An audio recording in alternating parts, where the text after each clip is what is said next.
Assalamualaikum warahmatullahi wabarakatuh. Innal hamdalillah nahmaduhu wa nasta'inuhu wa nastaghfiruh wa na'udzu billahi min syururi anfusina wa min sayyiati a'malina. May yahdihillahu fala mudhillalah wa may yudlil fala hadiyalah. Ashhadu an la ilaha illallah wa ashhadu anna Muhammadan abduhu wa rasuluh la nabiyya ba'dah. Allahumma salli wa sallim ala nabiyyina Muhammad sallallahu alaihi wasallam wa ala alihi wa sahbihi wa man sara ala nahjihi ila yaumiddin. Amma ba'd. Ayol ikhwah, tema adab pagi ini adalah adab ribat fi sabilillah. Adab melakukan ribat.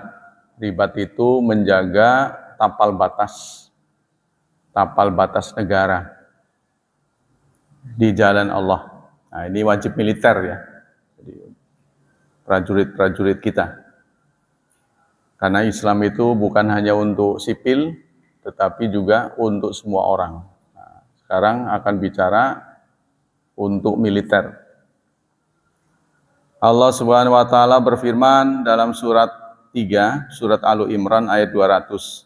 A'udzu billahi minasyaitonir rajim.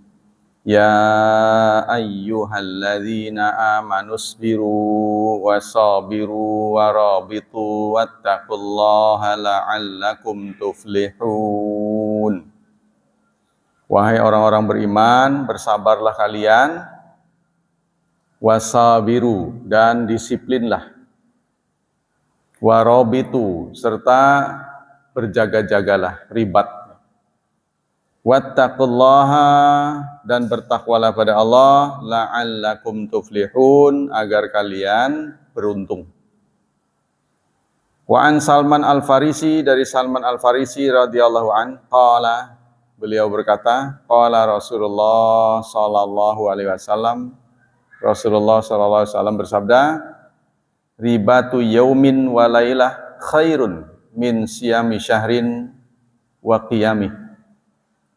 Ribat sehari semalam lebih baik daripada puasa dan qiyamnya, siam dan qiyamnya sebulan. Jadi kalau siam itu dari subuh sampai maghrib, dari maghrib sampai subuh namanya qiyam. Ya. Jadi sama dengan ibadah sehari semalam dalam 1 bulan. Ya. Itu pahala untuk orang ribat. Ribat sehari semalam, menjaga di tapal batas. Nah, kalau sekarang yang gawat di Papua ya. Papua, nah, kalau ada orang yang ditugasi ke sana itu pahalanya besar. Karena dalam sebuah sabdanya Rasulullah mengatakan, Ra'sul amri al-Islam, wa dzirwatu sanamihi al-jihad. Pokok segala urusan itu adalah Islam. Nah, dengan Islam kita mulai dinilai beramal. Islam dulu ya. Jadi kalau sebelum Islam, amal kita tidak dihitung. Nah, mulai terdaftar kita Islam.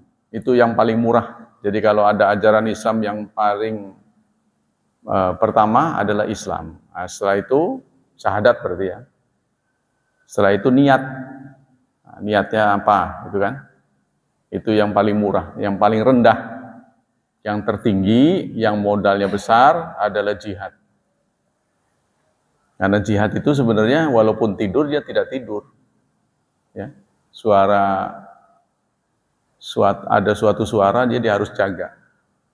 Harus berjaga-jaga, siaga. Wa immata jara alaihi amaluh.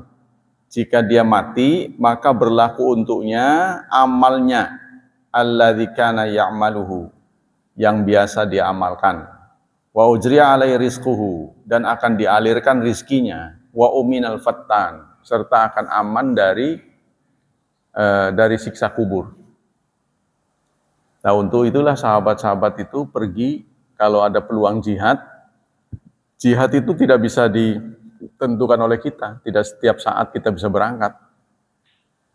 Ya, contohnya untuk sekarang ya belum ada pengumuman wajib militer ya. Di Indonesia ini belum wajib. Ada apa itu namanya? Bela apa? Mitra TNI apa itu namanya? Bela negara apa sekarang tuh? Sekarang ada itu. Ya. Yang mitra TNI saya lupa. Jadi nanti kalau satu saat dibutuhkan, apa sekarang itu? Ada namanya. Ada. Jadi ada anunya, ada komunitasnya. Iya, relawan. Nah, kalau di negeri-negeri yang maju kan ada wajib militer. Contohnya petinju legendaris Muhammad Ali pernah menolak wajib militer, maka disanksi dia. Waktu perang Iran-Irak, karena saudaranya sendiri dia pikir kan. Vietnam ya, Amerika dengan Vietnam. Dia menolak wajib militer. Nah ini ribat ini pahalanya besar, karena risikonya besar. Setiap yang risikonya besar, pahalanya besar. Jangan sampai kita risikonya besar, pendapatannya kecil ya. Seperti yang mengundang bahaya. Seperti masang kabel listrik di aliran sutet. Wah itu berani bener Pak Safi itu. Mana orang itu? Ah itu. Sutet. Pasti gajinya gede ini. Karena resikonya berat ya. Pokoknya yang risi-risi itu biasanya gede. Pahalanya besar, risikonya tinggi. Nah, kita jangan sampai yang berisiko tapi dapatnya kecil. Ya, risikonya besar, berat. Nah, begitu juga dalam Islam. Risikonya berat, militer. Ya, karena gerak sekecil apapun prajurit kita siaga. Mereka jauh dari keluarganya. Yang nunggu di tapal batas itu, ya nyamuk, ya apa gitu. Waduh, kalau lebaran begini sedih. Ya, teman-temannya orang hutan yang di Kalimantan. Dan kita memang kurang begitu peduli ya. Kurang begitu peduli sehingga dua pulau pisah dari kita. Ligitan sama apa tuh? Satu. Ya, Sipadan dan Ligitan. Sipadan ya dan Ligitan. Padahal menurut hukum internasional yang dulu digagas oleh Wiratmaja siapa? Kusuma Wiratmaja siapa itu? Saya lupa. Itu kan ahli hukum kelautan. Ya itu ahli kelautan itu. Menurut hukumnya itu mesti punya kita. Tapi karena kita mungkin kurang urus, penduduk sana lebih senang diurus oleh orang Malaysia. Jadi sangat mencolok gitu di tapal batas itu yang sebelah makmur, sebelah susah. Beda kita dengan Timur Timur lebih makmur kita. Sehingga mereka juga banyak dipasok kebutuhan pokoknya dari kita. Jadi nggak mikir dia misah itu harus mikir. Ya, sama dengan kita. Sama dengan kita, kalau saya sih punya pendirian begini, seperti yang disampaikan oleh Buya Hamka. Janganlah Anda menarik kaki dalam menaiki tangga sebelum Anda menjejakkan kaki. Jangan menarik kaki sebelum menjejakkan kaki, nanti kan kita jatuh.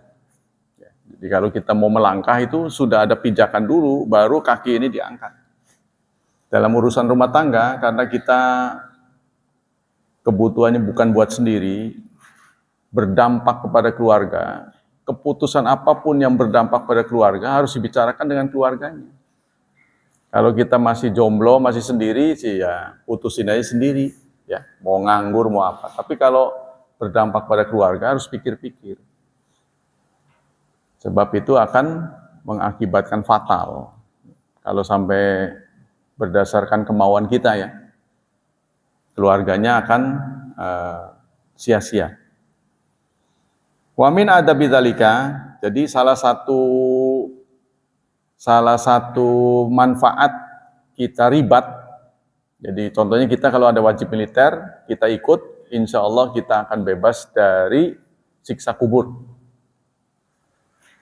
Jadi orang yang pernah terjadwal ribat, ya, contohnya di sana ada perang, Timur contohnya, nah, kita diutus ke sana. Ya, konon itu prajurit diangkut begitu saja dan mereka tidak diberitahu mau kemana. Nah, setelah mau terjun baru diberitahu, Anda akan di sini. Sebab kalau dari awal diberitahu dia akan nolak. Berat ini, TNI itu sebenarnya berat. Ya, jadi jangankan perang, nganggur terus saja berat. Dia masih saya nggak bisa bayangin tuh. Yang di Kopassus berdiri terus apa yang nggak digigit nyamuk, diri terus. Ya nggak ada orang, nggak ada apa, nggak ada yang diajak bicara. Ya. Katanya sih shiftnya berapa jam nggak tahu. Ya, berdiri terus dalam posisi siaga itu kan berat itu. Ya itu udah konsekuensi sih. Maka itu mereka yang saya dengar sih gajinya udah disetarakan lah gitu. Kalau tentara itu sedih ya, karena itu dalam beberapa hal tentara itu harus berpihak pada rakyat, dari rakyat untuk rakyat. Dan kita bangga Panglima Besar Sudirman itu orang yang taat dalam beragama. Dia tercatat terakhir sebagai warga Muhammadiyah dan pernah menghadiri semacam seminar tentang kode etik agama-agama. Gitu. Dia pernah hadir, gitu. Panglima Sudirman. Masih muda beliau sudah qadarullah wafat. Nah, digelari Panglima Besar. Wa min adabi dzalika ayyul lazimar murabit fi sabilillah sagran min suguril adu. Adab kita ya harus murabit itu melazimi di jalan Allah. Sagran di satu lembah, satu pos min suguril adu, dari pos-pos yang berhadapan dengan musuh. Wa yuqimu fihi li jihadil adu. Dan dia tegak untuk berjihad. Lau dakhalah, seandainya diterobos. Ada musuh masuk, dia harus usir. Jadi perbatasan inilah. Wal aulil isti'dad ala muharabatil a'da al mujawirina li thagri. Atau isti'dad, siaga. Nah, kalau dulu itu, kalau di Indonesia ini ramai istilah silat. Silat itu diambil kata bahasa Arab silah. Hubungan. Jadi dulu karena di Indonesia ini situasinya masih gawat, maka orang-orang pesantren turut menjaga negara. Dengan cara apa? Melatih diri dengan silat. Maka disebut silat. Jadi nanti pesantren dengan pesantren itu tanding. Semua itu dilakukan supaya kita tambah pinter. Ya, kalau di sini terkenal bandrongnya. Tapi sudah mulai punah karena kurang biaya. Di mana-mana itu keahlian silat itu kan asli Indonesia ya. Silat itu asli Indonesia, kebudayaan Indonesia. Nah, kita juga punya keahlian yang lain-lain tentang bela negara. Nah, ini harus ditumbuhkan. Kemarin Indonesia juga menang dalam pertandingan tembak-menembak. Indonesia menang. Ala muharabatil a'da al mujawirin li thagri liyaqimu fi sya'iril Islam. Jadi harus isti'dad, siaga untuk memerangi musuh yang mujawir, yang bertetangga dengan batas-batas kita. Kita harus hati-hati ya. Ada penyusup-penyusup. Liyaqimu fihi sya'iril Islam, tapi tujuannya untuk menegakkan syiar-syiar Islam, wahira sata biladil muslimin, dan menjaga negeri-negeri muslim, al-mujawira lil a'da'il kafirin, yang bertetangga dengan musuh-musuh yang di sebelahnya, mujawir. Nah ini ya, bapak-bapak kita yang ada di sana itu berpahala besar sekali. Wasiyanatuha wa difa'u anha wa an ahliha. Menjaga, melindungi ya, negara dan penduduknya. Kalau kita ini ronda. Rasulullah SAW bersabda, ribatu yaumin fi sabilillah khairun minad dunya wa ma 'alaiha. Ribat sehari di jalan Allah itu lebih baik daripada dunia dan seisinya. Wa maudhi'u sauti ahadikum fil jannah khairun minad dunya wa ma 'alaiha. Satu tempat ya yang diisi oleh tongkat salah seorang di antaramu di surga itu lebih baik daripada dunia dan seisinya. Kalau kita dapat coupling sebesar tongkat saja di surga, itu lebih baik daripada dunia dan seisinya. Ya, contohnya kita bisa berdiri satu kaki lah, satu tongkat. Ya, satu tongkat seberapa sih buat badan kita? Satu kaki aja kita duduk, satu kaki berdiri, itu lebih baik daripada dunia dan seisinya. Kalau kita bisa selamat dari neraka dengan berdiri dengan satu kaki, karena itu satu tongkat di antara kalian di surga itu lebih baik daripada dunia dan seisi. Satu tongkat. Karena di sana tidak akan pernah dibatasi kapan sampai kapan, abadi sifat. Wa ma 'alaiha, hadis riwayat Bukhari. Wa kullama kana saghra ashadda hajatan lil muhafadzah 'alaiha sara afdal min ghairi. Setiap sugur, setiap batas, tapal batas yang lebih dihajati untuk dijaga, ya, lebih penting, yang maksudnya strategis, tempat-tempat strategis yang dijaga itu lebih afdal, pahalanya lebih besar. Ya contohnya kalau sekarang Papua lah. Sama ini, apa itu, Semenanjung ini ya, Malaka ya, Natuna. Natuna, itu karena ladang minyak. Jadi kalau kita di Natuna, kelihatan tuh, sudah kelihatan kelap-kelip Malaysia. Ikannya segede-gede paha. Kalau saudara naik pesawat, pernah, tapi naik helikopter belum kan? Saya pernah berdakwah ke sana, ada mas seminggu, naik helikopter. Jadi dari pulau, namanya Pulau Matak. Dari Pulau Matak itu nanti naik helikopter 1 jam. 1 jam menuju kapal tanker, isinya minyak. Tapi ya bosen di situ, nggak bisa kemana-mana, di air berhari-hari. Makanannya penuh. Betul-betul lah di servis, makanya rata-rata pantas lah orang kapal itu gemuk-gemuk. Makan terus ya, makan lagi. Tapi itu di seputarnya air aja, nggak ada yang bisa dilihat. Nah rupanya Indonesia ini waktu lagi jaya-jayanya punya minyak banyak itu. Jadi minyak belum sampai ke darat itu sudah dibeli, disedot dari ya, masuk ke situ. Nah, nanti pembeli sudah ada jual beli di situ. Saya nggak tahu ini apa ada didaftarkan apa enggak. Wallahu a'lam. Tapi kapal-kapal asing udah nyedot dari situ. Nah, itu tanker-tanker kita. Nah, sekarang kita kurang katanya. Buat warga aja kita harus impor, sehingga kita keluar dari OPEC ya. Kita keluar dari negara-negara pengimpor minyak, pengekspor minyak. Kita keluar dari keanggotaan OPEC karena kita bukan pengekspor lagi. Nah, kita pengimpor. Tapi sebenarnya kalau titik-titik itu dicari, kita insya Allah banyak sih. Cuma kan kita jangan dihabisin lah buat generasi mendatang. Ya, karena kita memang betul-betul sumber daya alamnya seperti yang disampaikan oleh tokoh kita, itu untuk 7 turunannya yang nggak habis. Tapi ya itu kenapa kok begini gitu, itu yang nggak paham.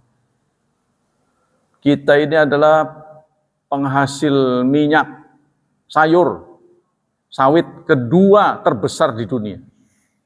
Tapi ya kok bisa kelangkaan. Ini yang sedih.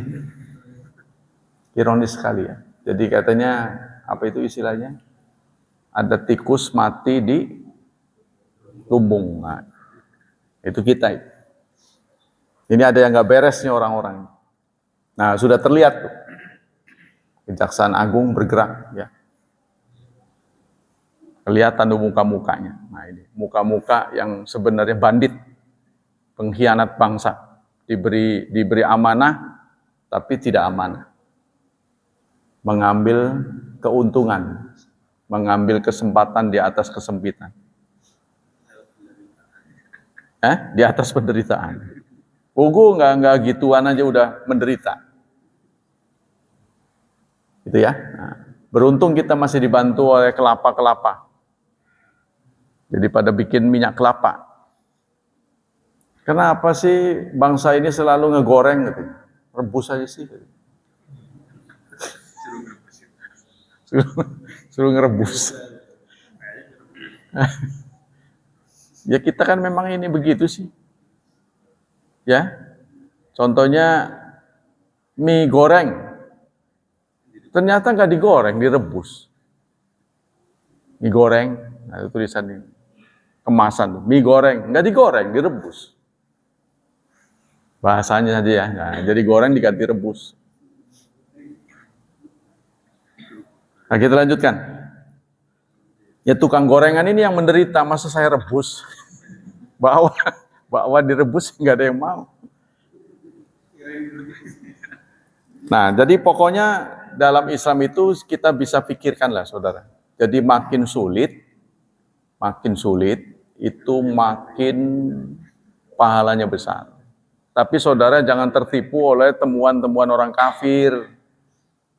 Orang kafir dengan bantuan NASA bisa memprediksi Lailatul Qadar. Yang benar. Kalau dia memprediksi Lailatul Qadar sudah masuk Islam. Jangan tertipu lah dengan temuan-temuan mereka itu. Kita itu suka begitu. Gatel. Kadang-kadang cocokologi gitu. Angka dibuat begini, buat begitu. Ujung-ujungnya tanggal sekian. Pinter amat ya. Rasulullah aja nggak bisa. Menentukan ini, menentukan itu. Nah ini memang kurang banyak kerjaan lah gitu. Nah kita lanjutkan. Kana kalladhi yuhafiz ala sarawati butrulia. Nah, seperti orang yang menjaga sumber-sumber energi. Contohnya ada pengeboran minyak, itu kan harus dilindungi. Ya, seperti ya di Papua lah. Kan banyak sumber energi itu. Ya, sama orang Papua juga begitu. Orang Papua sumber energinya melimpah tapi orangnya begitu. Makanya pemerintah sekarang katanya orang Papua dititip-titipin ke sekolah-sekolah biar pinter. Kumpul dengan orang pinter kan jadi pinter. Katanya gitu dititip-titipin sekarang. Orang Papua sekarang ini. Karena kesian sih. Aceh juga begitu. Ladang gas terbesar di dunia itu di Aceh. Tapi ya gas kita ini masih kesulitan. Nah, jadi sumber-sumber energi itu patut dilindungi. Khawatirnya itu akan menjadi sasaran penghancuran. Biasanya begitu, kalau perang itu yang dihancurkan sumber-sumber energi, sumber-sumber kehidupan. Kalladzi minal a'da, seperti menjaga sumber-sumber minyak. Awil biladil muqaddasah, seperti juga menjaga negeri-negeri yang disucikan, kal haramain wa baitul maqdis.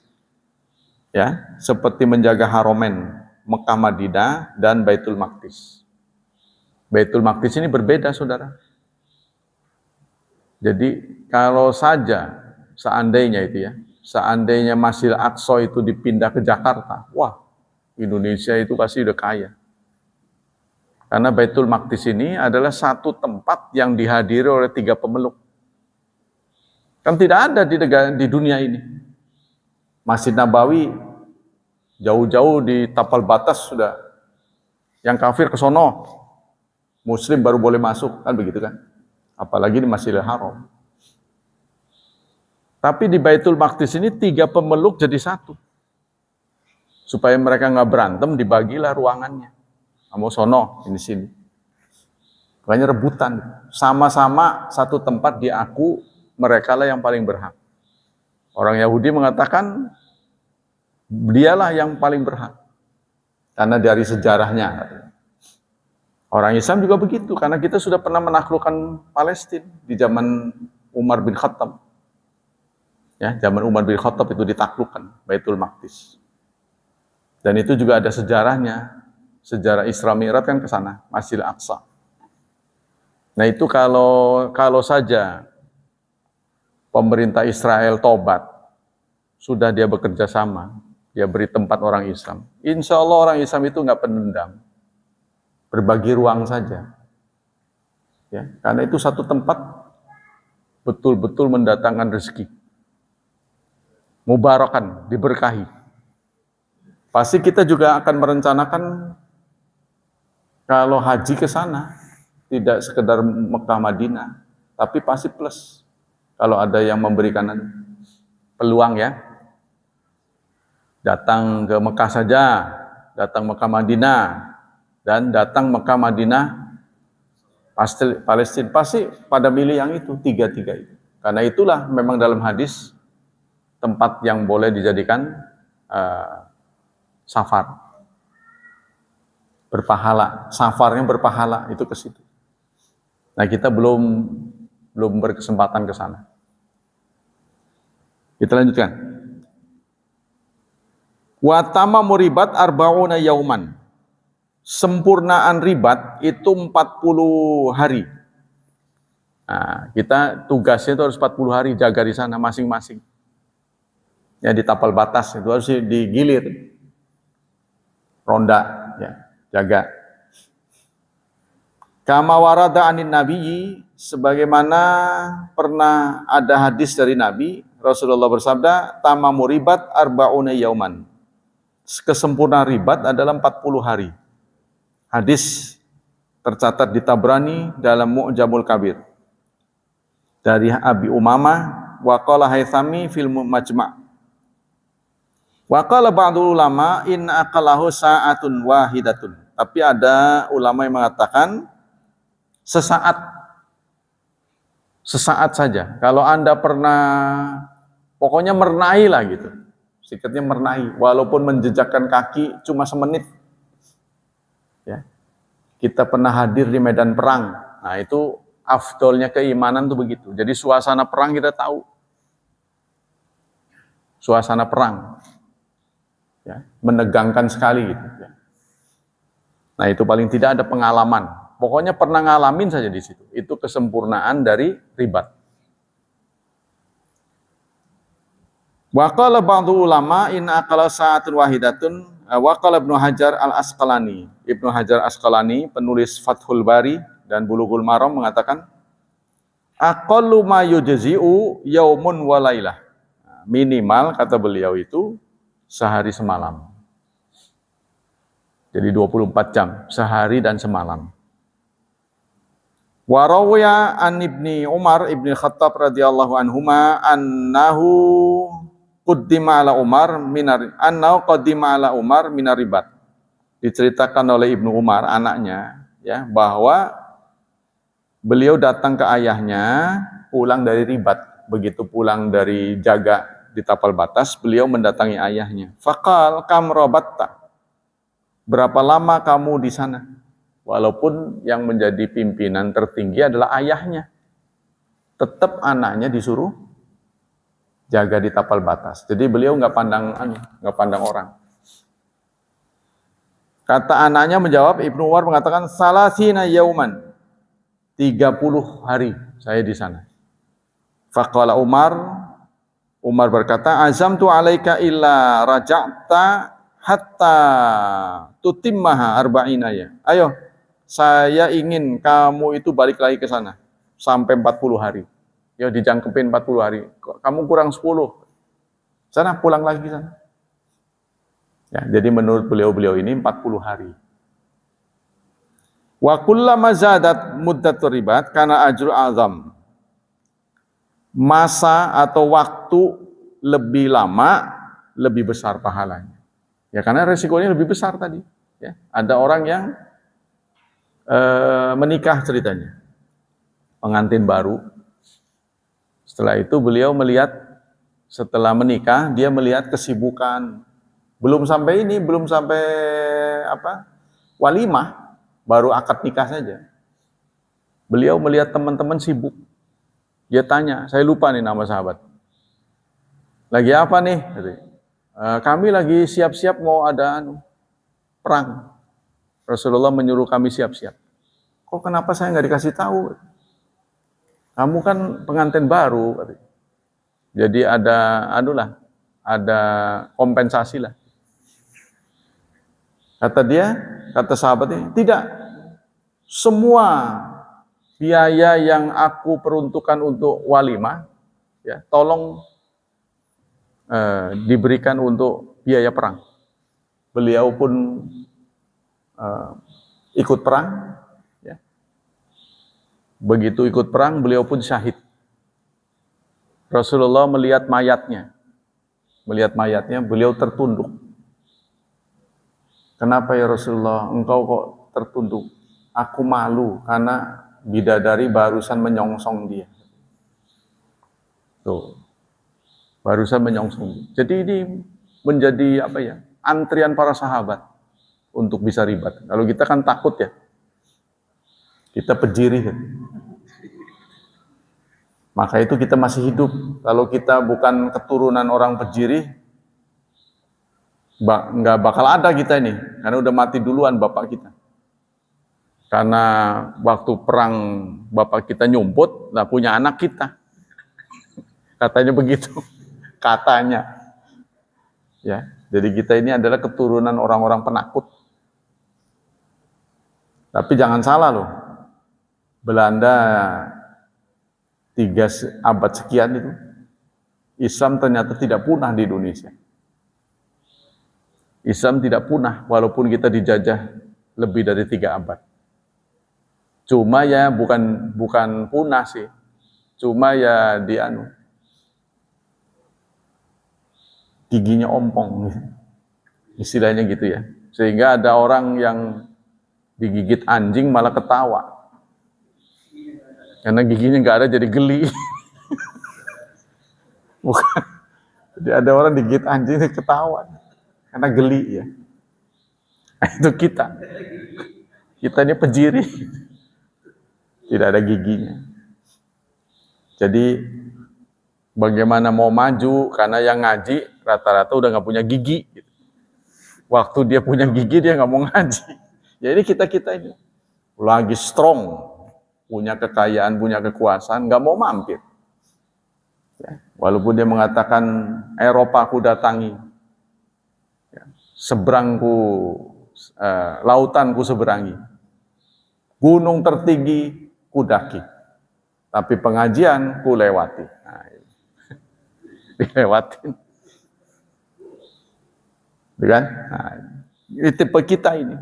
Makanya sepertinya lantunan lagu-lagu dari Abu Nawas cocok buat kita. Ilahi lastu lil firdausi ahla. Ya Tuhan, aku ini nggak cocok, bukan ahlinya masuk surga. Lastu lil firdausi ahla. Aku bukan ahli firdaus. Tapi wala aqwa alan naril jahimi. Tapi kalau dimasukkan ke neraka saya nggak kuat.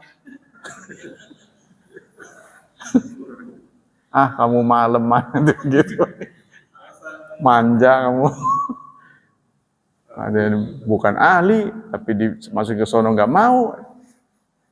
Nah, nggak ada 2 tempat, nggak ada 3 tempat. Tengah-tengah contohnya, tidak ada. Walaupun ada sifatnya sementara. Sifatnya sementara ada. Yang dikenal dengan A'raf ya. Itu surat A'raf itu kan menceritakan orang yang dikarantina. Jadi, ya mungkin gosong apanya gitu. Ya, karena pembatas. Jadi itu menunggu syafaat, menunggu penambahan nilai. Quran datang, jangan perlakukan orang ini seperti ini karena dia dulu suka membaca aku. Nah, kita nggak suka baca, ya, jadi nggak ada pertolongan. Nabi juga datang. Loh, saya kok nggak kenal kamu? Nah, sedih sekali kita. Aku kan suka membaca salawat padamu. Nah, kalau membaca salawat, oh kamu yang suka baca. Nah, karena kan salawat itu kan posisi yang amat penting ya. Karena tidak ada suatu perbuatan yang dilakukan bersamaan oleh Allah, malaikat, dan kita. Kecuali salawat. Ya kan? Kalau Allah nyuruh kita zakat, Allah tidak zakat. Nyuruh kita puasa, Allah tidak puasa. Tapi Allah menyuruh salawat, Allah sendiri bersalawat. Yaitu ayatnya, innallaha wa malaikatahu yusholluna 'alan nabi. Sesungguhnya Allah, malaikat-malaikat berselawat pada Nabi. Ya ayyuhalladzina amanu shollu 'alaihi wa sallimu taslima. Malah diem aja. Suruh salawat diem aja. Ya, suruh istighfar malah salawat. Gimana ini? Nggak nyambung.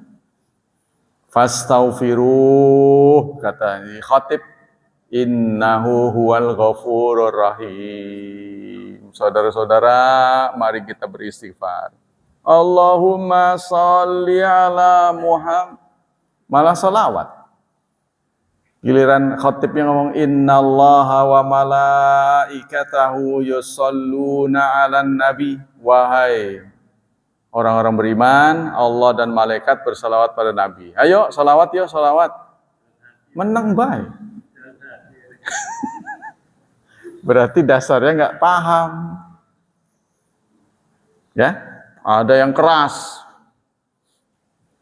Begitu suruh istighfar, Allahumma, udukun. Maka diperiksa, siapa sih orang itu? Udah jangan dipanggil lagi. Tuh. Kebetulan teman saya, ini Syarif Hidayatullah juga sama nih, separtai. Waduh, kebawa lagi, padahal bukan saya. Saya udah bilang, padahal jangan begitu, jangan amar ma'ruf nahi mungkar tuh di tempat, tokmol di depan hidung, jangan. Sebab kecenderungan orang salah disalahin nggak mau. Orang salah disalahin tuh nggak mau. Kita punya watak begitu. Tapi nanti kalau sudah momennya tepat, lagi tenang, ngomong-ngomong santai, baru. Orang salah disalahin cenderung tidak mau kita itu. Maka itu kita jangan mudah-mudah menyalahkan orang, harus tahu situasi dan kondisi. Itu watak orang Indonesia begitu.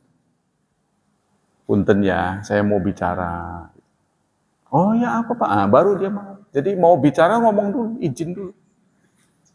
Ya. Nggak boleh langsung. Itulah strategi amar ma'ruf nahi anil mungkar. Ada orang yang merasa bacaan sholatnya bagus, bacaan Qur'annya bagus. Begitu, qad qamatis shalah, tanpa ada persetujuan, masuk ke pengimaman. Kalau masjid sini sih warganya ya udahlah, ngapain lagi, sama juga. Saya juga tidak lebih baik daripada dia.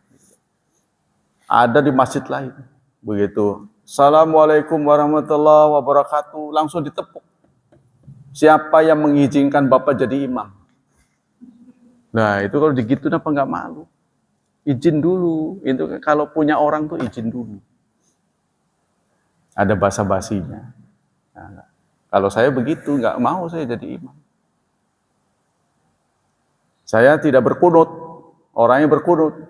Jangan suruh saya, nanti saya nggak kunut lagi. Wah nggak apa-apa, padahal dia marah. Padahal kalau saya nyelonong marah dia. Nyelonong, nggak kunut, pasti begitu. Ya kan?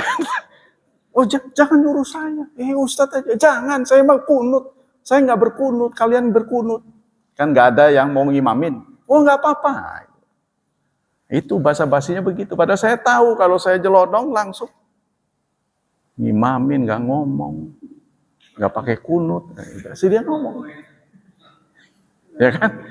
Nah, itu taktik harus pengalaman begitu. Jadi sasarannya kena, airnya tidak keruh, gitu. Itu maksudnya gitu. Dalam beramar ma'ruf nahi anil munkar.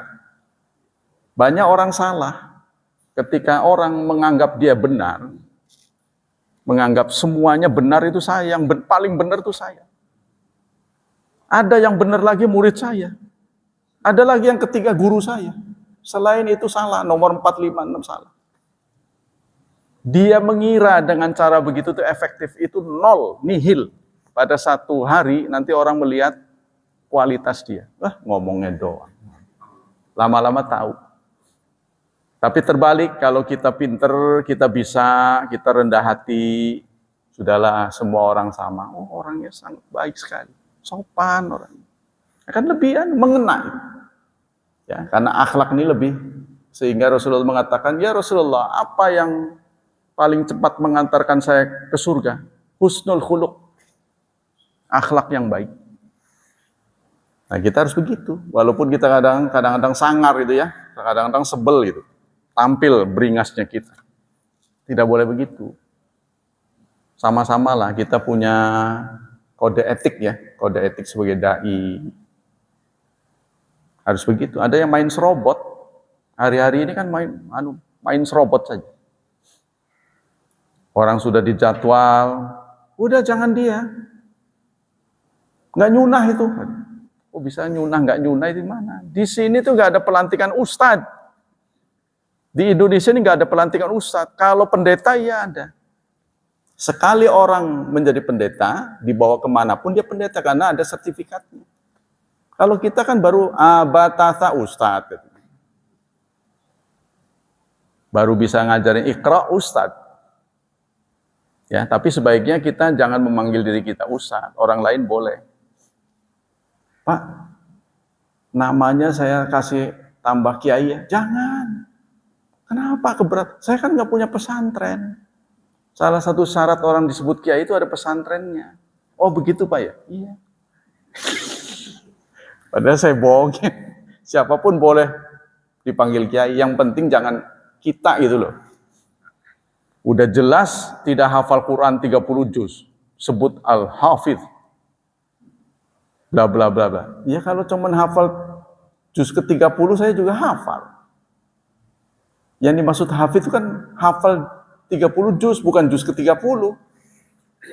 Kalau soal hafal, surat An-Nas juga saya hafal, Al-Falaq An-Nas.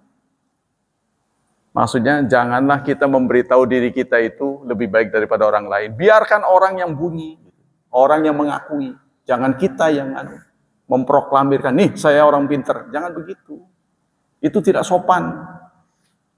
Melanggar kode etik.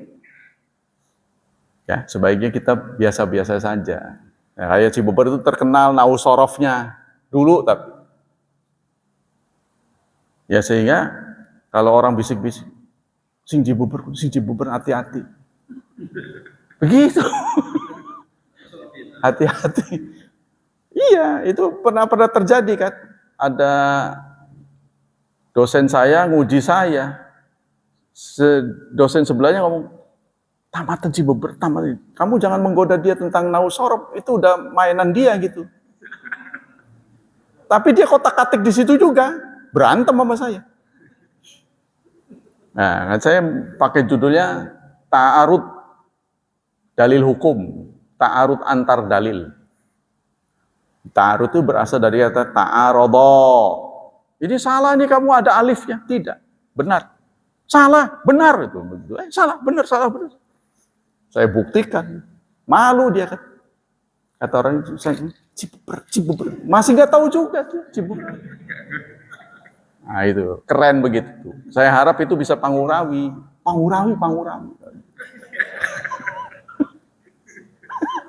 Tapi jangan ditekan, jangan dikenal tukang ngetuk. Jangan begitu. Yang baik-baik dikenal baiknya. Mestinya begitu. Jadi daerah-daerah kita ini harus dikenal begitu. Dulu tapi. Jadi terkenal tuh karena Cibeber itu selalu yang ada kotak-katik nahu terus. Dari bangun sampai tidur lagi, nahu terus. Sampai saking ngotak-ngatik nahu sorop, Quran tidak hafal. Tapi alfiyah hafal, jurumiyah hafal. Karena di kotak-katik nahu terus. Pokoknya zaitun qaimun aja.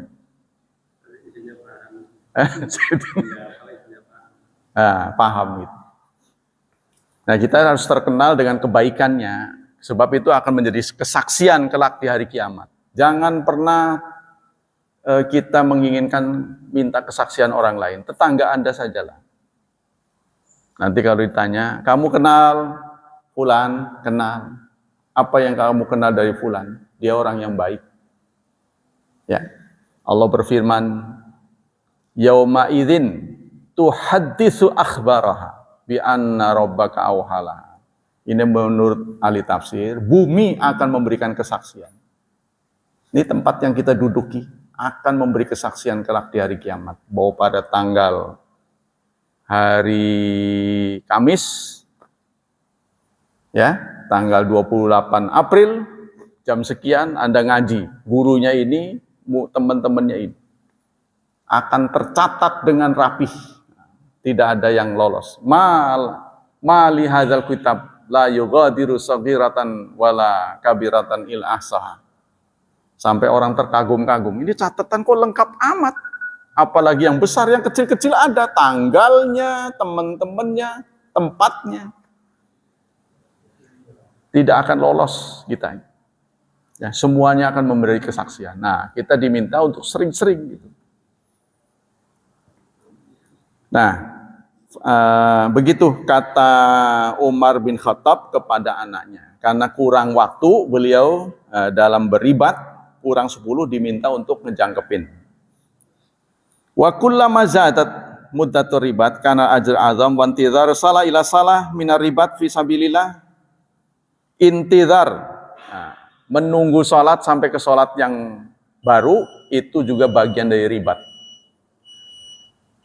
Hari ini kita sudah sholat subuh, nanti kita ada niat sholat zuhur. Kalau saya diberi waktu oleh Allah, diberi umur, saya akan melakukan sholat zuhur.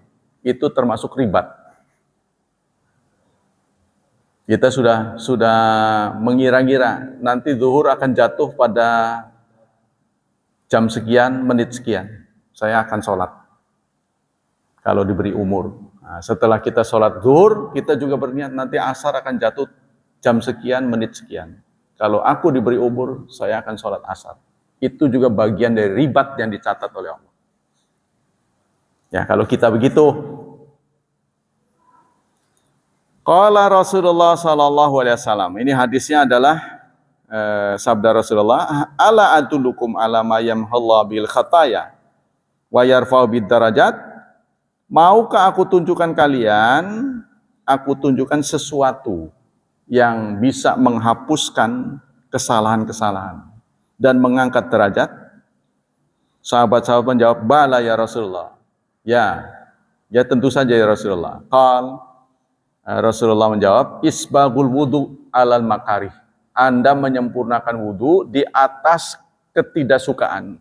Lagi malas tapi menyempurnakan wudu. Ya, lagi malas-malasnya wudu, kita menyempurnakan, melawan kemalasan, melawan kejenuhan. Kita lawan. Nah, itu Anda mendapat pahala besar. Wa katsatul khata ila masajid, dan banyak langkah ke masjid. Kalau bisa tadi saya sampaikan. Ya. Jangan pakai motor. Jalan. Omongan saya ternyata dibenarkan ini oleh guru besar. Tadi yang saya cerita itu, saya ikut daring, yang nyampe itu guru besar UI, kedokteran.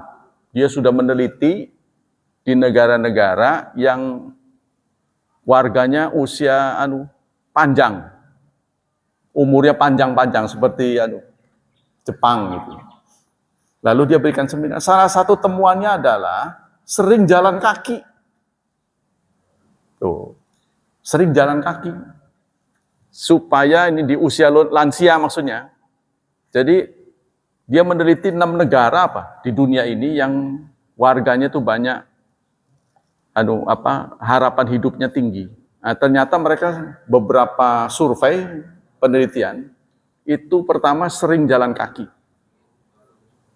Ya, yang kedua mengedepankan husnudzan, positive thinking. Walaupun dia menghadapi pengalaman pahit, tapi dia ada hikmahnya. Tetap gembira gitu, nggak jadi kepikiran terus. Jadi tidak stres. Nah, itu semua dipunyai oleh Islam. Ternyata dipunyai oleh Islam. Dan salah satu temuannya adalah orang ini aktif fasting, puasa. Jadi puasa itu. Nah, dalam Islam itu ada wa 'alal ladzina yutiqunahu fidyatun ta'amu miskin. Bagi mereka yang berat melakukan puasa, maka dia membayar fidyah. Menurut penelitian ini ternyata Quran ini benar. Jadi orang di usia tertentu, usia renta ya, dia sebut 70 ke atas atau 80 ke atas yang sudah merasa badannya sudah tidak kuat lagi, memang bagusnya nggak puasa. Sebab kalau dia puasa, justru sel-selnya akan kerusakan lebih parah itu. Jadi di titik tertentu ada puasa yang menyebabkan sel tubuh kita bukan bagus, malah cepat rusak. Nah, maka disitulah Islam, Allah yang Maha Tahu memberi ruang supaya bayar fidyah. Itu pernah dilakukan oleh seorang sahabat, Anas bin Malik. Di masa tuanya, beberapa tahun sebelum wafat, beliau selalu bayar fidyah karena udah nggak kuat. Nah, itu ternyata menurut kedokteran, memang kalau dipuasain itu selnya akan lebih cepat rusak. Tapi di usia tertentu ya, jangan dipakai sekarang. Nanti katanya saya yang ngomong itu. Wah, alasan itu. Katanya gitu. Dan mengisi hidupnya itu dengan kegiatan-kegiatan. Jangan diem. Nah, tapi kegiatan-kegiatan dilakukan dengan gembira. Contohnya kalau kita senang tanaman hias, ada gerak tubuh gitu, seneng gitu. Apalagi punya nilai jual, wah lebih pisan. Udah seneng gitu ya, udah ngegoes, dapat duit. Contohnya bekerja di Masjidil Haram kan dorong-dorong tuh. Kita seneng, kebiasaan dari kecil dorong-dorong, dapat upah pisan. Nah itu bagus. Tapi kalau di sini kan nggak ada jasa begitu. Nah itu. Jadi 80% panjang umur ya ditentukan oleh lifestyle, gaya hidup. Nah, gaya hidup kita bagaimana? Tapi dari gaya hidup itu paling besar ditentukan oleh positive thinking. Nah, positive thinking ini sebenarnya sudah dibungkus oleh ajaran Islam, yaitu iman kepada takdir. Seburuk apapun takdir yang menimpa Anda, itu sudah seizin Allah. Ya, contohnya kita sekarang ditakdirkan miskin. Ya, aduh bagaimana? Saya udah berusaha nggak kayak. Ya, ditakdirkan jelek, waduh ngaca terus. Gimana kok saya jadi tua begitu? Ya nggak bisa, kita meronta-ronta nggak bisa. Yakinilah, ya apa yang menimpa Anda walaupun pahit itu sudah diizinkan oleh Allah. Nah, sehingga hati kita adem. Nanti itu sifatnya sementara di dunia. Nanti di akhirat Anda akan menjadi muda dan tidak pernah tua lagi. Tapi nanti ya di surga. Ya sekarang ya terima dulu lah. Nah itulah Bapak sekalian. Jadi katanya itu wa kasratul khata ila masjid, memperbanyak langkah ke masjid, sebab satu langkah ke masjid akan diberi nilai +1, dikurangi minnya 1. Plusnya ditambah 1, minnya dikurang 1. Wantidhar salah ba'da salah, serta menunggu sholat setelah sholat. Seperti kita udah sholat subuh nih, pasti di dalam hati Bapak sekalian, kalau ditakdirkan umurnya panjang nanti ke zuhur, saya akan sholat zuhur lagi. Setelah kita menjalankan sholat zuhur, nanti kalau diberi umur sampai asar, saya akan sholat asar lagi. Nah, itu namanya intidhar salah. Intidhar salah ini oleh Allah Subhanahu wa taala dicatat sebagai ribat pahalanya. Masya Allah ya. Jadi Allah sangat penyayang, sampai Allah yang punya surga, orang masuk surga dikasih salam. Salamun qaulam mir rabbir rahim. Ayo silahkan masuk. Tibtum, berbahagialah Anda masuk ke sini. Waduh, yang punya yang ngomong begitu. Waduh, Manda seneng. Ayo, pilih. Kalau banyak amalnya, waduh, Manda isi deh. Suruh milih, dulu aja nggak pilih-pilih. Nah, kita harus milih. Jadi pilihan itu besar pahalanya. Contohnya Anda bisa sholat terlambat, tapi milih tidak terlambat. Itu kan pilihan. Berarti nilainya tinggi. Kita bisa telat. Dohor jam 12 contohnya. Kita jam 1 masih boleh. Tapi saya nggak milih itu. Saya milih yang utama. Nah, karena Anda suka memilih yang baik, nanti juga dipilih yang bagus di sana. Tapi kalau kita seasal-asalnya, ya dapatnya juga seasal-asalnya. Rongsokan. Ya, wa yatlaqu ribat al makan alladzi yarabitul mujahidun kama anna sabila alladzi la yudhafit turqat wa ala atrafi biladil muslimin. Nah, jadi kalau kita membiasakan tadi, ya, tadi apa itu menyempurnakan wudu, jangan setengah-setengah, disempurnakan. Kalau bisa airnya dari rumah. Bukan karena ini didengar sama DKM, bukan, supaya irit. Bukan. Supaya air rumah kita itu berkah. Gitu. Kecuali ya terpaksa, masa batal di masjid, pulang ke rumah dulu. Ya jangan. Kalau di sini yang sifatnya emergensi. Kalau bisa air rumah kita supaya berkah, kita pakai untuk ibadah. Gitu. Jadi berwudulah dari rumah. Karena ada hadis juga, barang siapa yang keluar dari rumah dengan wudu yang terbaiknya, lalu dia berniat ke masjid, tidak ada niat lain kecuali ke masjid, ya, kemudian sholat sekian, itu mendapat pahala besar sekali. Langkahnya menjadi kebaikan, plus dan dikurangi kesalahannya. Masya Allah, pahalanya besar. Nah, kalau kita sudah tahu ilmunya, pasti kita akan komitmen. Tapi kalau kita nggak tahu ilmunya, ya kebetulan aja saya awal waktu, itu kan, lagi longgar. Berarti itu semaunya. Tapi kalau ada ilmunya, dia sengaja. Nah, demikianlah untuk tema ini, adab ribat fi sabilillah. Kita lanjutkan beberapa menit lagi masuk duha. Termasuk saudara-saudara, bukan di bulan Ramadan saja, barang siapa yang sejak sholat subuh berjemaah, lalu dia tidak keluar masjid, di masjid diisi dengan kegiatan-kegiatan yang positif, baca Quran, terutama taklim. Lalu setelah matahari terbit tambah sepenggalah. Sepenggalah itu ditakdirkan oleh para ahli falak 12 menit setelah alarm berbunyi, alarm syuruk. Maka setara dengan haji dan umrah. Tamah sampai 3 kali Rasulullah menyebut paripurna. Apakah Rasulullah menyebutkan 3 kali ini haji dan umrah direken 3 kali? Lah mandane mengkonon, kata orang sih. Ya kita nggak boleh menafsirkan sabda Rasulullah ya, tapi Rasulullah mengatakan sempurna. Mudah-mudahan dicatat 3 kali. Kalaupun dicatat sekali, itu saja sudah luar biasa. Karena modalnya nggak terlalu, modalnya nggak terlalu gede, bukan nggak ada modal, nanti marah. Enak aja saya nggak tidur itu ya, gitu. Karena itu tadi orang salah disalahin marah. Nggak ada modal, dikasih pahala besar, kesana aja berapa. Nah itu, saudara, jadi biasakan itu. Kalau menurut saya, Bapak sekalian, kalau kita membiasakan dari subuh nggak keluar, itu emosi kita akan turun. Akan stabil. Menurut saya ya, pengalaman pribadi saya, akan stabil. Ketika kita marah, kita bisa mengendalikan diri. Itu faedahnya. Ya, itu juga disampaikan oleh guru saya, 2 waktu kalau bisa kita berketetapan, yaitu subuh sampai duha, maghrib sampai isya. Ya, beliau selalu begitu, istiqomah. Jadi subuh sampai duha, maghrib sampai isya. Kalau kita kurang subuhnya, terutama subuh, jadi jangan pulang ke rumah.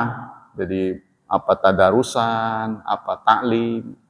Nah, di sini diisi taklim gitu. Sudah nyaman ya. Kalau tidak diisi taklim kita bisa tidur-tiduran.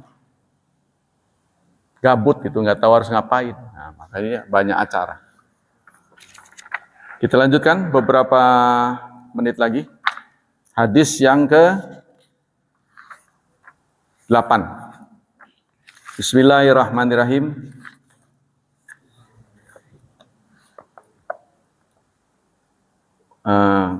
An Ubadah bin Samit, dari Ubadah bin Samit radhiyallahu an, anna Rasulullah sallallahu alaihi wasallam qada. Rasulullah menetapkan alla darar wala dirar. Jangan membahayakan dan jangan dibahayakan. Jangan merugikan, jangan dirugikan.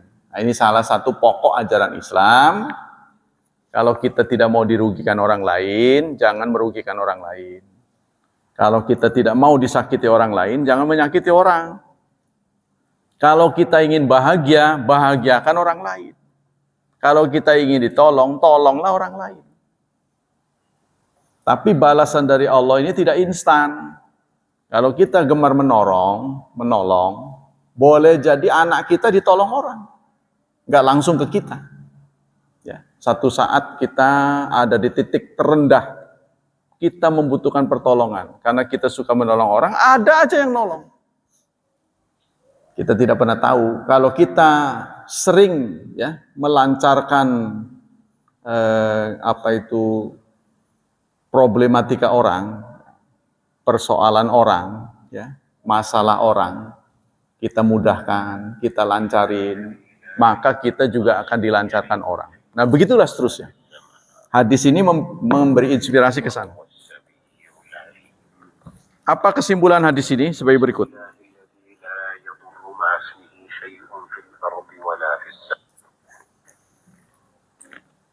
Apa kesimpulan hadis ini? Pertama, hadzal hadis yu'tabaru qaidatan min qawaidis syariah. Hadis ini adalah merupakan kaidah syariah.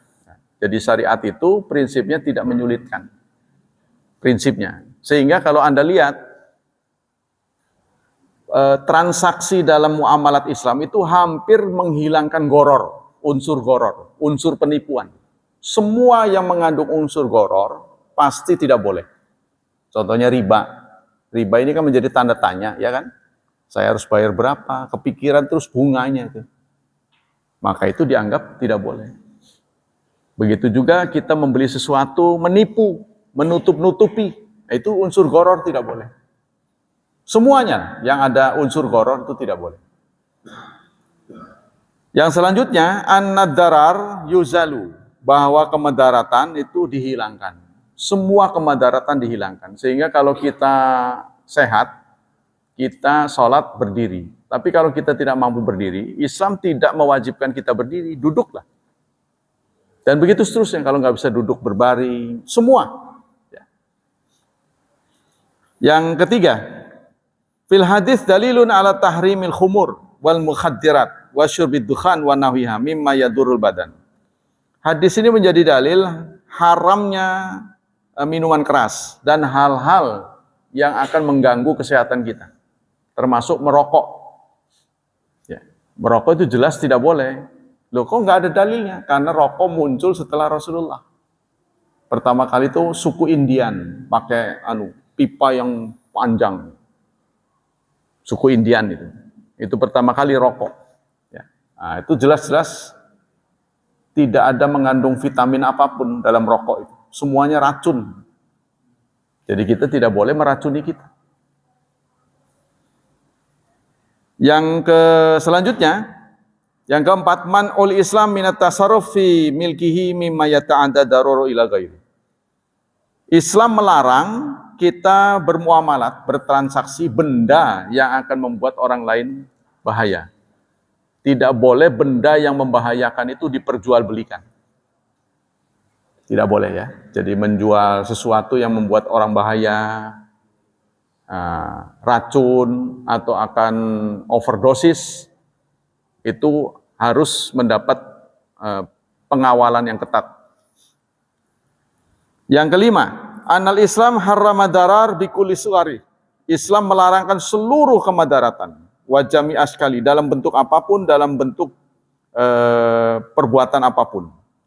Sehingga Allah Subhanahu wa taala berfirman, la yudaru walidatum biwaladiha. Jangan sampai ibu itu dibuat madarat dengan anaknya. Wala yudaru katibu wala syahid. Seorang penulis dibuat madarat, dipengaruhi. Ya. Wala tumsiku diraran li ta'tadu. Janganlah kamu menahan mereka untuk membuat madarat dalam urusan rumah tangga. Jangan menyusahkan ibunya. Wallahu a'lam bishawab. Ada yang bertanya sampai di sini? Tidak ada ya? Ya, silakan. Masalah itikaf ya. Ya. Itikaf di masjid dengan di musola sama pahalanya atau dibolehkan? Syarat untuk itikaf begini, definisi itikaf kalau menurut ulama-ulama di fikih, diam di masjid di waktu kapanpun dinamai itikaf. Tapi Syekh Utsaimin keberatan setiap diam di masjid disebut itikaf. Beliau menyatakan itikaf itu hanya berlaku pada 10 hari terakhir bulan Ramadan. Itikaf tuh sama dengan haji kan nggak mungkin di bulan-bulan bukan haji, ya. Begitu juga wukuf. Contohnya di bulan Rajab kita ke Arafah, wukuf, saya lagi wukuf Pak, itu nggak boleh, bukan waktunya. Contohnya, walaupun tempatnya sama. Nah, menurut Syekh Utsaimin, itikaf itu hanya ada pada 10 hari terakhir dan harus dilakukan di tempat yang diselenggarakan Jumat. Jami, bahasa kita ini jami. Jami itu Jumat. Jadi musola tidak boleh. Tidak sah. Memang ada orang sih menulis juga, ya namanya itikaf itu nggak harus di masjid, di rumah juga boleh. Menurut dia. Jadi bukan menurut Rasulullah. Ya mangga-mangga aja gitu. Silakan kasih nama itikaf. Di mall juga itikaf gitu. Itu menurut dia. Karena menurut bahasa itikaf itu kan diam di satu tempat. Jadi dari sisi bahasanya, saya lagi itikaf nih, di mana? Pemancingan. Contohnya. Ya orang ngomong begitu masa ditangkap polisi kan gitu. Sah-sah saja boleh. Cuma nggak sesuai gitu loh. Kalau ibadat dalam itikaf ibadat itu harus di masjid jami. Gini contohnya Pak Syafi'i, yang paling tepat dalilnya. Kalau itikaf dibenarkan di musola, kenapa Aisyah, istri Rasulullah sampai buat kemah di masjid? Jadi ceritanya, mereka buat kemah, karena istri Rasulullah lebih dari satu, jadi makan tempat banyak, Rasulullah marah, jangan. Tapi setelah Rasulullah meninggal, tidak ada halangan lagi, karena mereka adalah janda Rasul, nggak ada yang berani otak-atik ya. Kalau Rasulullah masih hidup kan suaminya sendiri. Ini apa-apaan kalian nih? Tempat orang dipakai ini, ngeborong nih. Satu istri satu kemah gitu loh. Jadi istri Rasul tuh membangun kemah di masjid. Untuk perempuan kan takut kagol tidur kelihatan ya. Jadi pindah hidup di masjid selama 10. Nah itu, kalau memang boleh di rumah, apalagi Aisyah rumahnya dekat Masjid Nabawi, pasti itu tidak dilakukan. Beliau-beliau ini kan orang pinter. Itu Pak. Maka saya serukan pada teman-teman yang di sana, tolong ke sini 10 hari terakhir. Yang ada di sana. Iya saya mau ngomong tidak sah, tapi itu kan, orang salah kalau disalahin marah. Kata siapa kan begitu. Nah, gitu. Ya silakan saja, karena itu tidak dijadikan jami. Usahakan masjid lebih besar, lebih pasti dipakai Jumatan, itu lebih baik untuk itikaf. Tapi menurut saya masjid sini belum betul-betul sesuai. Karena harus ada kamar-kamar yang sifatnya privat lah. Jadi namanya kagol kan orang tidur kan. Jadi maksudnya itikaf itu pindah hidup di masjid, singkatnya begitu. Biasanya kan di rumah, sekarang di masjid nih, di masjid. Kan otomatis kegiatan-kegiatan kita ada masak segala gitu kan harus makan. Nah kalau di Masjid PTDI itu Ibadur Rahman namanya, itu betul-betul di pinggir-pinggir itu banyak warung dan kemah-kemah dari seluruh Indonesia. Jadi dilihat dari mobil-mobil itu dijaga ketat, ada ronda tambahan Pak. Tapi ya itu kalau mereka kemah, sewa tempat. Jadi disewakan. Ya untuk anulah pengurusannya, ini parkirnya itu kan butuh anu juga. Butuh tambahan orang, ya dana masjid mungkin nggak cukup. Nanti setiap ba'da isya diumumkan, nanti malam akan ada sholat malam dipimpin oleh hafidh-hafidh muda yang hafal 30 juz. Semalam itu yang dibacakan 3 juz. 8 rakaat 3 juz. Saya nggak tahu Pak, ikut saya. Waduh, kram kaki. Saya kira kayak seperti saya gitu. Waduh, kok nggak selesai-selesai ini. Orang-orang pada bawa Quran kecil. Si makmumnya. Jadi menyimak gitu. Saya kan nggak tahu. Wah, kok nggak selesai-selesai nih. Nggak taunya 3 juz. Jadi 2 rakaat pertama itu 1 juz. Waduh, rupanya kalau nggak biasa mah. Makanya sholat sunnah itu boleh duduk ya. Itu rahasianya. Jadi kalau kita pakai duduk ya, mau lama seberapa nggak apa-apa. Kan begitu. Tapi kalau berdiri, wah cukup anu juga. Salutlah pada Rasulullah sampai kakinya pecah-pecah itu. Kelamaan berdiri. Padahal beliau usianya kan 50 ke atas kan, setidaknya. Salut. Nah itu Pak, kembali ke tadi pertanyaan. Jadi tidak ada ulama yang membolehkan. Kalau bukan di masjid jami, masjid di mana diselenggarakan sholat Jumat. Dan sifatnya harus wakaf. Ya. Saya makanya sangat prihatin pada teman-teman saya. Kok Anda senang benar sih di tempat yang numpang gitu loh. Anda warga mana? Masjidnya mana? Kan Hidayatullah nih. Masjid kita ini masjid Hidayatullah. Masjid Panggung Rawi. Kalau itu kan numpang. Masjid siapa itu? Muhammadiyah. Tapi orang Muhammadiyah kalau begitu marah. Saya juga akhir-akhir ini nggak dapat jadwal gara-gara begitu. Rada dia ngeyel orang ini. Biarlah Allah memberikan balasan. Kebenaran tetap harus ditegakkan. Itu Pak. Itu jawabannya. Ada lagi pertanyaan? Ya.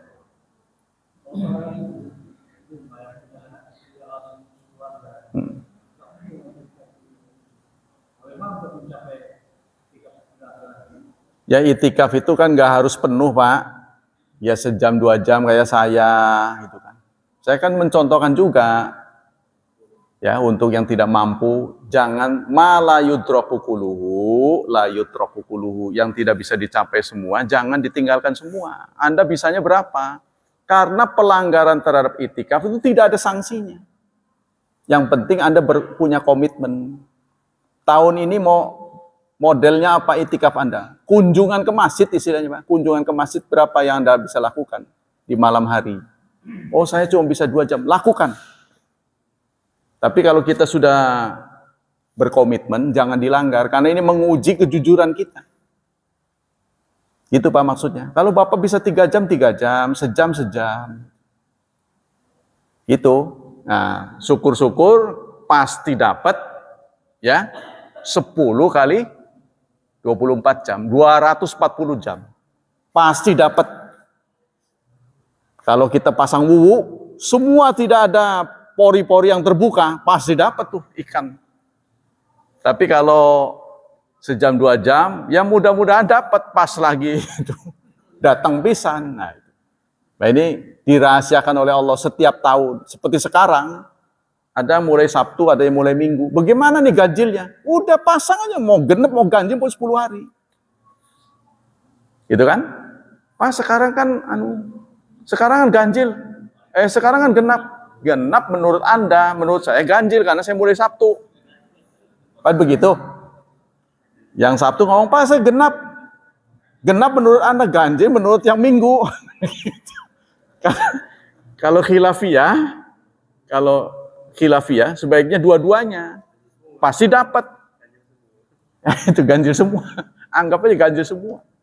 Jangan pilih-pilih. Nah, itu kalau mampu. Kalau nggak mampu ya nggak apa-apa. Allah nggak maksa kok. Gitu Pak. Iya, itu. Makanya kalau ingin mencapai yang 1000 bulan, pasti dapat 24 kali 10 hari. 240 jam. Anda ada di masjid, pasti dapat. Wah, saya nggak bisa. Ya udah, kalau begitu yang ganjil saja. Ganjil nggak bisa 5 hari, Pak. Udah kayak tanggal 27. Waduh, itu pas lagi lembur. Ya udah kayak subuh sama isya. Waduh, waduh terus.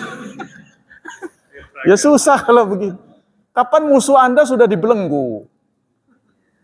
Ya istilah kesebelasan itu kan kita suruh tendangan penalti, musuhnya dirantai semua, dibelenggu setan-setan ini. Masa nggak gol? Terlalu amat. Nah, maka barang siapa yang mengikuti berjemaah isya sama subuh, dia anggap ahyal laila kullah, menghidupkan malam seluruhnya. Kurang apa Allah lomannya gitu. Itu Pak. Ya, jadi mudah-mudahan kita dapat, jangan putus asa. Jangan putus asa. Kalau kita masih juga nggak bisa hadir, masih ada diberi trik. Ongkosilah orang yang itikaf. Barang siapa yang mendukung orang berbuat baik, sama dengan orang itu. Nah, kurang apa lagi? Hah? Nah itu. Ya kan? Kita dukung saja orang yang itikaf. Makanya kalau di masjid sana tuh diumumkan. Di masjid BSD, pendaftaran sampai tanggal sekian. Nah, setelah itu diumumkan. Setelah kami rundingkan, ternyata orang yang itikaf dari mulai laundrynya, tidurnya, kebutuhan-kebutuhannya, pokoknya selama 10 hari sekian. 1 orang. Ya. Maka kami apa istilahnya? Ditawarkan kepada jamaah. Siapa yang minat 10 orang? Nah, dia tunjuk. Wah, saya belum minat. Saya cuma 1. Nah, 3 orang. Nah, saya 1, Pak. Nah, catat 1. Gitu. Jadi buat perlombaan kebaikan, dia tahu nggak bisa hadir. Dia sibuk. Saya 2, Pak. Nah, itu nggak ada masalah. Jadi kadang-kadang, Pak, gimana orang itu? Waduh, Pak, sudah habis kuotanya. Nah, itu. Sampai begitu kejadian, sudah habis, Pak, sudah diborong. Begitu buka dalam tempo berapa jam habis. Apa nggak keren itu? Ya boleh jadi yang booking itu orang yang nggak itikaf. Ya nggak apa-apa begitu, itu memang Islam menawarkan begitu, nggak masalah. Jadi kebaikan ini terbuka, nggak tertutup. Anda mau di bidang mana, mau di mana. Jadi orang yang punya uang terbuka pintunya, ada jalannya. Saya punya uang, tapi saya nggak punya tenaga. Saya nggak punya kesempatan, tapi saya punya uang. Ada yang punya waktu, tapi saya nggak punya uang. Nah kan, jadi klop. Ya, mereka kerjasama. Di servis, udah nggak usah mikirin laundry, saya. Bantalnya disiapin. AC-nya berapa selama 10 hari? Patungan berapa? Digeber. Jangan di off sejam pun. Sampai membeku. Contohnya. Semua dipenuhin. Gitu Pak. Jadi setiap habis isya ada pengumuman siapa yang mau laundry. 10 orang laundry sudah dibayar.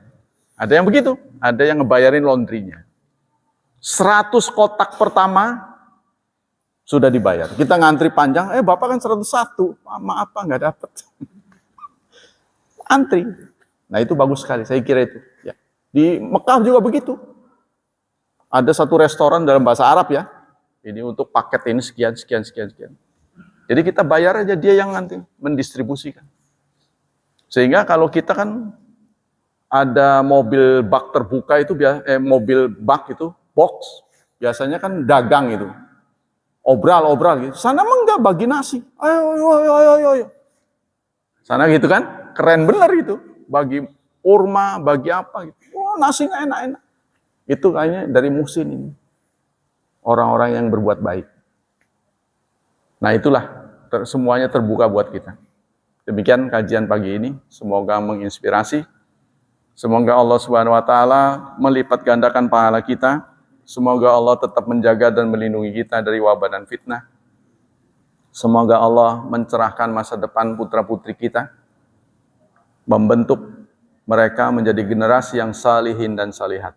Subhanakallah wa bihamdik. Asyhadu an la ilaha illa anta astaghfiruka wa atubu ilaik. Wassalamualaikum warahmatullahi wabarakatuh.